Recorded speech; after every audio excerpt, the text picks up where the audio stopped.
Sejak kecil, kita dilatih untuk percaya bahwa kita hanyalah penumpang dalam kendaraan bernama hidup.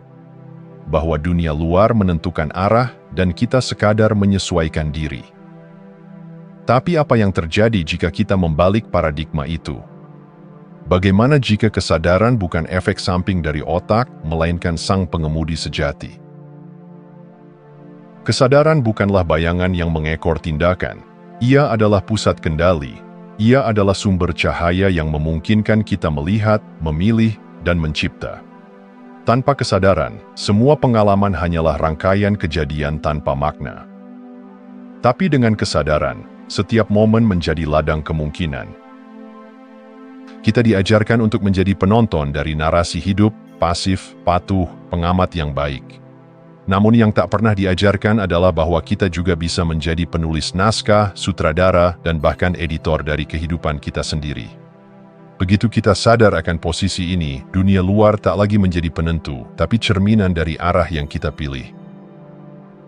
Realisasi ini mengubah segalanya, bukan hanya bagaimana kita melihat dunia, tapi juga bagaimana kita melihat diri sendiri. Kita berhenti bertanya, apa yang akan terjadi padaku? Dan mulai bertanya, apa yang akan aku arahkan untuk terjadi? Dari sini, hidup bukan lagi soal bertahan, tapi mencipta, bukan tentang menunggu cahaya, tapi menjadi sumbernya. Kesadaran, ketika dipahami sebagai pusat komando, bukan sebagai efek dari neuron, membuka pintu yang tak bisa ditutup lagi. Dan di balik pintu itu, kita tak lagi menjadi penumpang. Kita duduk di kursi kemudi, tangan kita disetir, dan masa depan menjadi sesuatu yang bisa kita bentuk, bukan sekadar terima.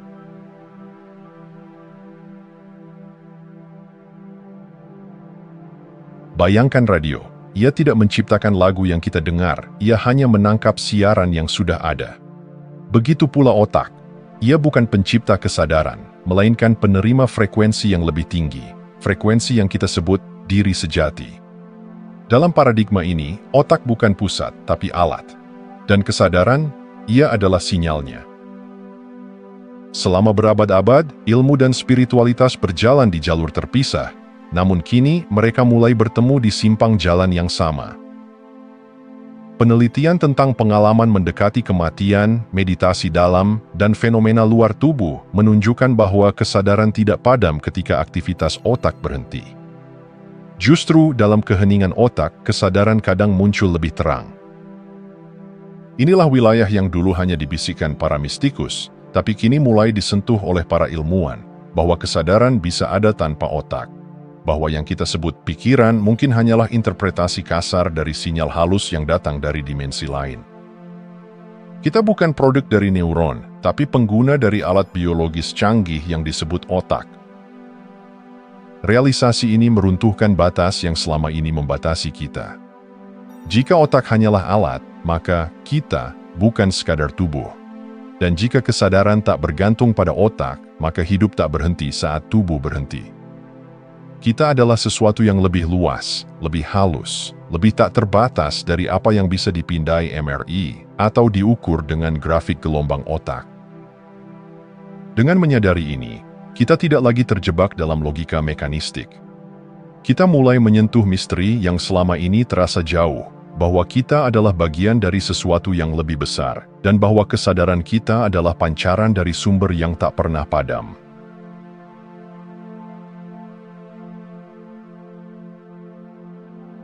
Di dunia yang penuh distraksi, fokus bukan sekadar kemampuan, ia adalah kekuatan spiritual. Perhatianmu adalah seperti cahaya senter di tengah hutan gelap. Apapun yang kamu arahkan padanya akan terlihat, akan tumbuh, akan menjadi nyata. Dalam hal ini, perhatian bukan hanya alat untuk mengamati realitas, tapi untuk membentuknya. Kita sering menganggap fokus sebagai kemampuan mental biasa, padahal ia adalah kunci penciptaan. Ketika kamu fokus pada rasa takut, dunia seolah-olah penuh ancaman. Tapi ketika kamu mengarahkan fokus pada kehadiran, cinta, atau syukur, dunia pun merespons, berubah, menyesuaikan diri. Realitas membentuk dirinya sesuai lensa perhatianmu. Setiap detik adalah pilihan diam-diam, kemana kamu mengarahkan cahaya batinmu. Sebagian besar orang tak pernah sadar bahwa mereka memiliki kendali ini. Mereka membiarkan dunia luar mencuri fokus, mengarahkan hidup mereka tanpa izin. Media, notifikasi, opini orang lain, semua berebut tempat di panggung pikiran. Namun ketika kamu mulai mengembalikan kendali atas fokus, kamu mulai mengembalikan kendali atas hidupmu. Kamu menjadi arsitek dari pengalamanmu sendiri. Kamu memilih mana yang ingin diberi tenaga, dan mana yang dibiarkan padam. Fokus adalah benih. Apapun yang kamu tanam dengan perhatian akan berakar dan tumbuh, bukan sebagai metafora kosong, tapi sebagai kenyataan biologis dan psikis. Otak membentuk jalur baru, emosi membentuk ritme baru, dan dunia luar merespons seolah memahami arah batinmu. Inilah kekuatan tersembunyi yang selama ini kita anggap biasa, perhatian. Tapi jika kamu tahu nilainya, kamu akan menjaganya seperti emas. Karena disitulah letak kendali sejati, bukan di luar, tapi di mana kamu memilih untuk melihat, dan apa yang kamu izinkan untuk hidup dalam duniamu.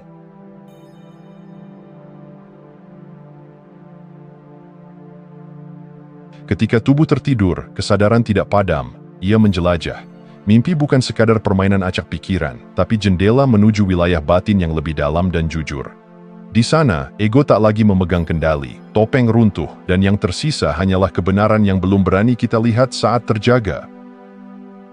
Mimpi berbicara dalam simbol, dalam rasa, dalam isyarat.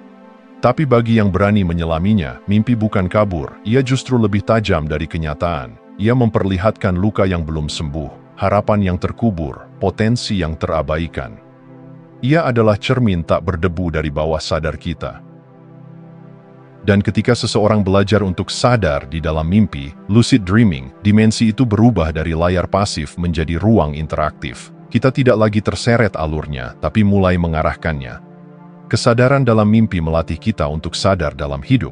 Jika kita bisa bangun dalam mimpi, kita juga bisa bangun dalam rutinitas, dalam emosi, dalam respons otomatis sehari-hari. Banyak budaya kuno percaya bahwa mimpi adalah perjalanan nyata jiwa, bahwa tidur bukan jeda dari hidup, tapi gerbang menuju tempat lain. Dan kini, ilmu modern mulai mengejar ketertinggalannya.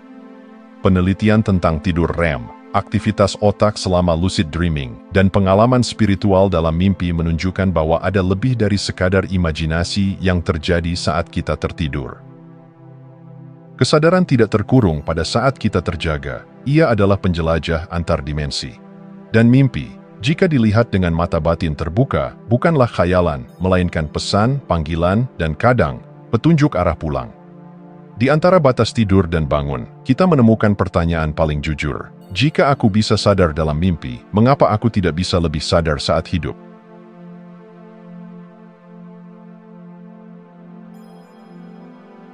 Kesadaran bukan hanya urusan mistikus dan yogi, ternyata ia juga menarik perhatian intelijen.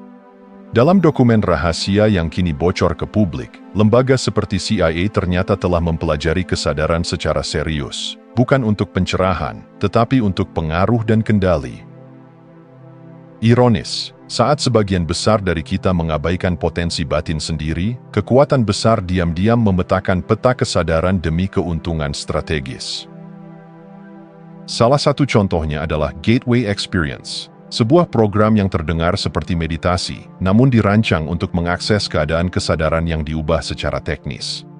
Dengan gelombang suara tertentu, otak manusia diarahkan ke frekuensi yang membuka pengalaman luar tubuh, perjalanan antar dimensi, hingga akses ke lapisan informasi universal.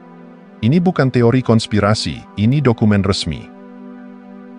Pertanyaannya, jika mereka mempelajarinya secara diam-diam, apa yang sedang mereka sembunyikan dari publik? Mengapa tidak dibagikan sebagai pengetahuan umum? Jawabannya mungkin sederhana namun mengejutkan. Karena kesadaran yang terjaga adalah manusia yang sulit dikendalikan. Seseorang yang sadar akan kekuatannya tidak mudah ditakut-takuti. Ia tak tunduk pada propaganda, tak terjebak dalam ilusi material, dan tak mudah dimanipulasi. Maka pengendalian tidak lagi harus fisik. Cukup buat mereka melupakan siapa mereka sebenarnya. Ini membuka babak baru dalam pemahaman kita, bahwa kesadaran bukan sekadar wilayah spiritual, tapi juga politik. bahwa medan peperangan masa depan bukan hanya luar angkasa atau siber, tapi juga dalam pikiran manusia. Jika kekuatan besar mempelajari kesadaran untuk pengaruh, mengapa kita tidak mulai mempelajarinya untuk pembebasan? Saat mereka memetakan cara mengendalikanmu, kamu bisa belajar memetakan jalan untuk membebaskan dirimu. Dan itulah bentuk perlawanan yang paling halus, tapi juga paling kuat, menyadari bahwa kamu tidak tertidur, kamu hadir, kamu memilih.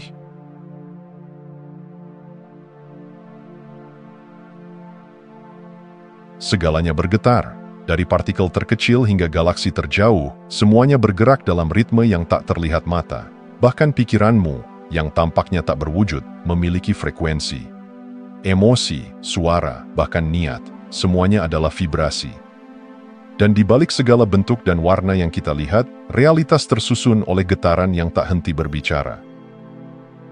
Bahasa asli alam semesta bukanlah kata, melainkan frekuensi. Disinilah letak rahasianya. Ketika kamu mengubah getaranmu, kamu mengubah hidupmu. Pikiran penuh syukur memancarkan vibrasi yang berbeda dibanding pikiran penuh rasa takut. Getaran itu bukan hanya metafora, ia nyata, bisa dirasakan, dan bahkan bisa diukur. Simbol-simbol kuno, mantra, dan musik sakral tidak dibuat untuk estetika semata.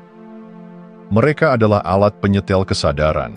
Satu kata yang diucapkan dengan niat penuh bisa mengangkat seseorang dari keputusasaan. Sebaliknya, suara yang kasar, penuh kebencian, bisa melumpuhkan jiwa.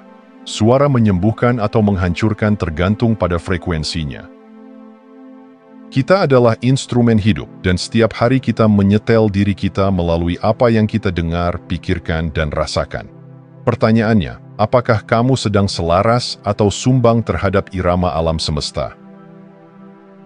Ketika kamu mulai sadar akan vibrasi, kamu mulai berhenti menjalani hidup secara reaktif. Kamu tak lagi hanya merespons dunia, tapi mulai mengatur nadanya. Seperti musisi yang memilih akor dengan hati-hati, kamu pun bisa memilih pikiran dan emosi mana yang ingin kamu pancarkan. Dan perlahan, dunia pun mulai bergema dengan nada yang sama. Karena realitas tidak dibentuk oleh kekuatan kasar, tetapi oleh resonansi halus. Saat kamu hidup dari frekuensi cinta, kedamaian, dan kesadaran, kamu tak hanya mengubah dirimu, kamu menjadi bagian dari harmoni semesta yang lebih luas. Kamu tak lagi berbicara kepada realitas, tapi mulai bernyanyi bersama dengannya.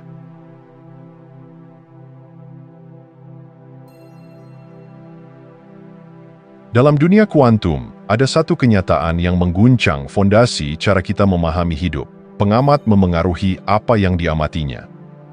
Eksperimen ilmiah menunjukkan bahwa partikel bisa berubah perilaku dari gelombang menjadi titik hanya karena ada yang mengamati. Seolah semesta sedang berkata, kehadiranmu mengubah segalanya. Tapi ini bukan hanya soal laboratorium. Ini adalah cermin dari hidup kita sehari-hari. Apa yang kamu pikirkan, rasakan, dan percayai bukanlah sesuatu yang pasif. Mereka membentuk bentuk dunia yang kamu alami.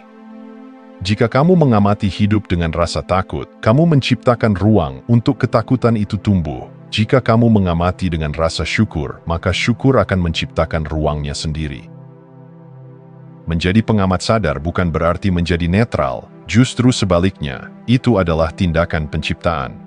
Saat kamu menyadari bahwa kemana perhatianmu pergi, kesanalah energi mengalir, kamu mulai berhenti menyalahkan dunia luar dan mulai mengambil kembali kendali batinmu. Setiap momen adalah persimpangan. Kamu bisa memilih untuk melihat dari lensa luka atau dari lensa pembelajaran, dari kacamata ketakutan atau keberanian. Dan pilihan itu bukan hanya mental, ia memancarkan frekuensi yang secara langsung mengundang semesta untuk ikut menyusun narasi yang selaras denganmu. Kamu bukan korban dari peristiwa acak. Kamu adalah pengamat yang diberi kuasa untuk memilih makna, dan dari makna itu, realitas baru pun terbentuk. Jadi, lain kali kamu menghadapi situasi sulit, tanyakan bukan, kenapa ini terjadi padaku, tapi, bagaimana aku memilih melihat ini? Karena pilihan itu, sesederhana apapun kelihatannya, bisa menggeser seluruh takdirmu. Hidup bukan tentang apa yang terjadi. Hidup adalah tentang bagaimana kamu mengamatinya, dan dari pengamatan itu, kamu mencipta.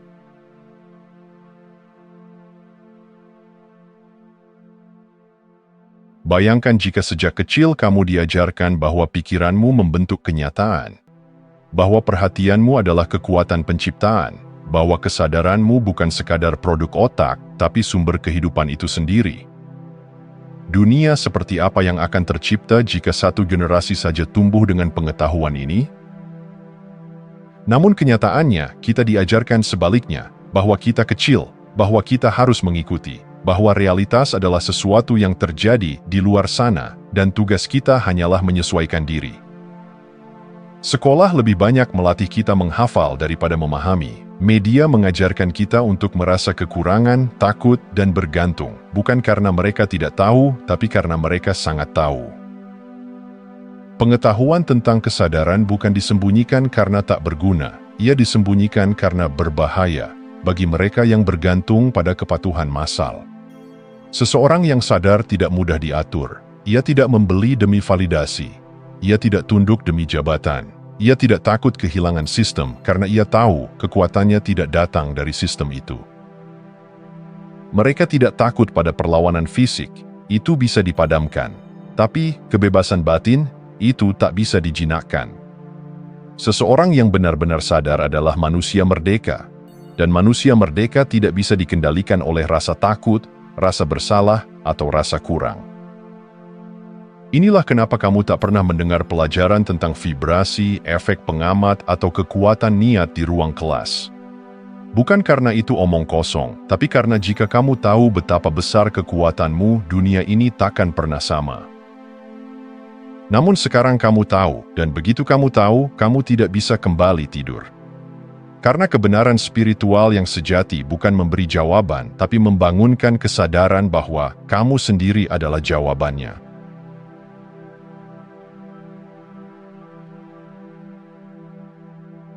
Kesadaran bukan teori, ia bukan hanya ide indah yang kita diskusikan di malam sunyi atau kutip di media sosial.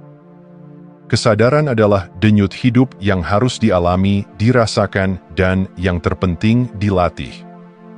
Seperti otot yang akan melemah jika tak digunakan, kesadaran pun bisa tumpul bila hanya dibicarakan tanpa dihidupkan dalam tindakan sehari-hari.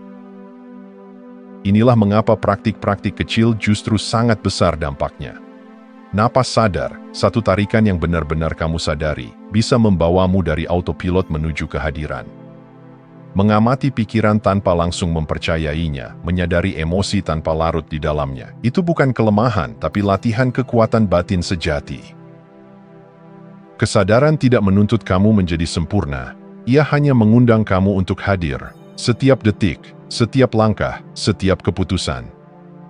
Saat kamu mencuci piring dengan penuh perhatian, saat kamu menatap mata seseorang tanpa tergesa, saat kamu duduk diam tanpa ponsel, itulah saat-saat kesadaran diperkuat. Bukan ritual besar, tapi konsistensi kecil yang dilakukan dengan hati. Latihan harian bukanlah kewajiban, tapi undangan. Untuk kembali menjadi pengemudi, bukan penumpang. Untuk berhenti hidup sebagai respons, dan mulai hidup sebagai pencipta. Karena realitasmu bukan dibentuk oleh apa yang kamu ketahui, tapi oleh siapa yang kamu pilih untuk menjadi saat tidak ada yang melihat. Kesadaran bukan tujuan akhir, ia adalah cara kamu berjalan, dan setiap langkah yang kamu ambil dengan sadar adalah langkah yang membentuk dunia dari dalam keluar. Jadi, jangan tunggu waktu yang sempurna. Mulailah dari detik ini, dari satu napas, dari satu keheningan kecil di tengah keramaian. Karena disitulah kekuatanmu kembali, bukan sebagai konsep, tapi sebagai pengalaman yang nyata, hidup, dan tak terbantahkan.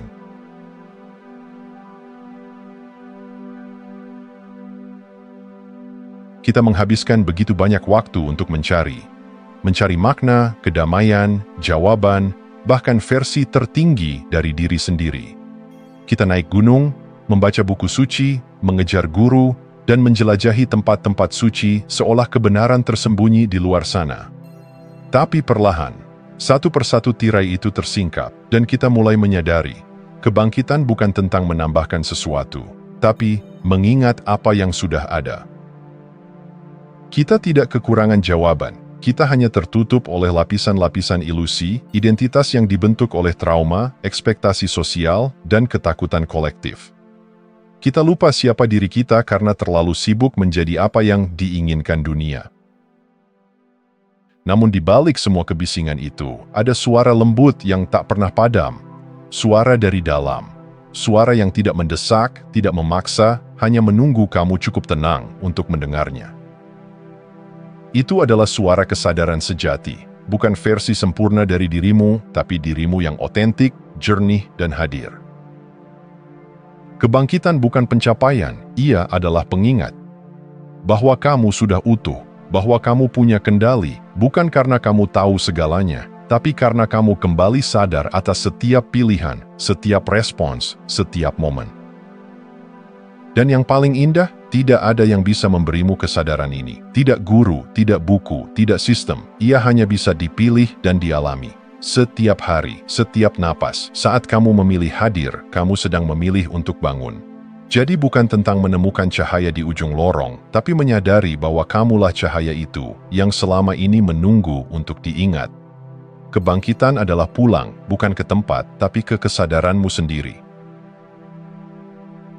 Terima kasih sudah menonton. Jangan lupa like, komen, dan subscribe untuk dukung channel ini terus berkembang. Sampai jumpa di video selanjutnya.